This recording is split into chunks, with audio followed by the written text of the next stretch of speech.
Saya tadi mau komentarin sedikit tadi pernyataan dari kawan baik saya nih Samara yang bilang bahwa menteri nggak boleh kritik-kritik katanya kinerja pemerintah ya.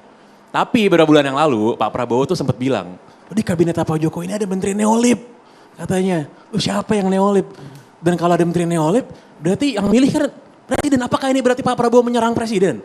Apakah kita bisa bilang seperti itu? Itu kalau pakai logika kayak tadi kawan saya Samara bilang tuh kayak gitu ya berarti kesimpulannya. Tapi balik lagi soal food estate gitu. Saya sepakat kita butuh ketahanan pangan. Kita butuh menjaga suplai pangan kita tidak terganggu. Tapi apa yang terjadi ini kan soal eksekusinya. Dan sorry nih, ini agak berlawanan dengan lagu yang sering saya dengar dulu pas saya kecil. Saya dengar lagu Kus Plus dulu. Kan bukan lautan tapi kolam susu gitu ya. Bagian refnya itu adalah orang bilang tanah kita tanah kaya, tongkat kayu dan batu jadi tanaman. Nah ini food estate tanaman nggak jadi tanaman. Iya kan? Jadi eksekusinya ini yang kita pertanyakan loh. Gitu. Jadi jangan dibilang kita menyerang program pemerintah. Enggak. Kita lagi ngomongin soal eksekusinya. Dan kita mau ngomongin soal bagaimana bisa membuat pemerintahan yang bermartabat, yang beretika, yang menjunjung tinggi hukum untuk meneruskan apa? Meneruskan pembangunannya Pak Jokowi. Dan yang paling tepat melanjutkan dari Pak Jokowi adalah Pak Ganjar Pranowo. Bang Angga. Memang yang paling menarik itu adalah kalau kita mau melihat respon publik terhadap pasangan kita. Tadi kan ditanya gimana sih sebenarnya evaluasi dan respon. Pasti kita selalu melakukan evaluasi, pasti ada kritik-kritik dan lain sebagainya. Tetapi kita harus melihat fakta dan reaksi masyarakat. Kita semua di sini boleh berdebat dan berbicara berbagai macam isu. Nyatanya dari debat pertama hingga saat ini survei Pak Prabowo dan Mas Gibran konsisten naik dan hari ini berada di angka 48,5%. Artinya apa?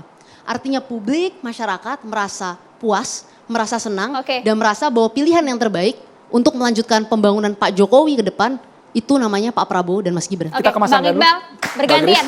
Silakan. Silakan Bang Angga. Yang di tengah sama-sama satu kan, jangan rebutan ya yang di tengah ya. Gantian. Ya terima kasih. Mungkin kalau misalnya di overall gitu ya, overall kita lihat bahwa Gus Imin itu secara konsisten terus bicara tentang perubahan. Apalagi kemarin beliau mengutip tentang bahwa bicara perubahan itu untuk lingkungan itu nggak cuma dibicarakan sama aktivis aja. Orang selalu bilang ini aktivis aja nih ribet segala macam. Tapi bahkan pemuka agama juga ngomongin itu gitu. Ngomongin pertobatan ekologis gitu. Itu yang disampaikan bahwa ngomongin lingkungan itu masalah kita bersama. Pak Caimin juga ngomongin ada 4 keadilan. Salah satunya keadilan antar generasi. Di mana beliau sebagai pemimpin, calon pemimpin itu tidak mau mewariskan lingkungan yang rusak pada generasi berikutnya.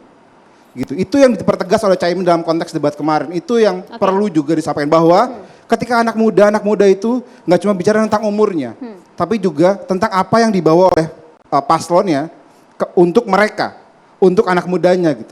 Kita nggak mau eksploitasi sumber daya alam gila, ugal-ugalan, hilirisasi ugal-ugalan yang nantinya tidak menghasilkan apa-apa, tidak mewariskan apapun ke anak-anak muda di masa depan. Makanya kita butuh perubahan, pilih nomor 1.